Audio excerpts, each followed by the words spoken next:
I'm sweaty, heart racing, stomach in knots. You can't cry for help. Not only is your throat too tight to breathe, but it'd be so embarrassing. No, you aren't being stalked by a monster. You're speaking in public, a fate some deem worse than death. See, when you're dead, you feel nothing. At a podium, you feel stage fright. But at some point, we all have to communicate in front of people, so you have to try and overcome it. To start, understand what stage fright is. Humans, social animals that we are wired to worry about reputation. Public speaking can threaten it. Before a speech, you fret. What if people think I'm awful, that I'm an idiot? That fear of being seen as an awful idiot is a threat reaction from a primitive part of your brain that's very hard to control. It's the fight or flight response, a self-protective process seen in a range of animals, most of which don't give speeches. But we have a wise partner in the study of freaking out. Charles Darwin tested fight or flight at the London Zoo's snake exhibit. He wrote in his diary, "My will and reason were powerless against the imagination of a danger which had never been experienced."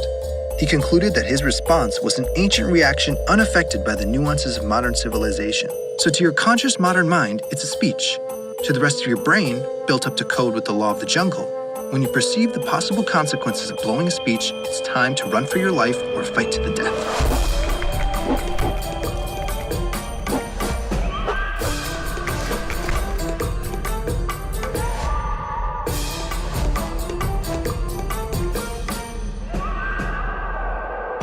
Your hypothalamus, common to all vertebrates, triggers your pituitary gland to secrete the hormone ACTH, making your adrenal glands shoot adrenaline into your blood.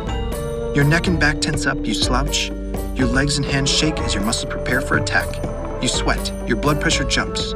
Your digestion shuts down to maximize the delivery of nutrients and oxygen to muscles and vital organs.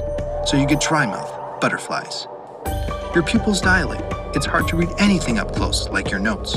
But long range is easy. That's how stage fright works. How do we fight it? First, perspective. This isn't all in your head. It's a natural, hormonal, full-body reaction by an autonomic nervous system on autopilot. And genetics play a huge role in social anxiety. John Lennon played live thousands of times, each time he vomited beforehand. Some people are just wired to feel more scared performing in public. Since stage fright is natural and inevitable, focus on what you can control. Practice. A lot, starting long before in an environment similar to the real performance. Practicing any task increases your familiarity and reduces anxiety, so when it's time to speak in public, you're confident in yourself and the task at hand. Steve Jobs rehearsed his epic speeches for hundreds of hours, starting weeks in advance. If you know what you're saying, you'll feed off the crowd's energy instead of letting your hypothalamus convince your body it's about to be lunch for a pack of predators. But hey, the vertebrate hypothalamus has had millions of years more practice than you. Just before you go on stage, it's time to fight dirty and trick your brain.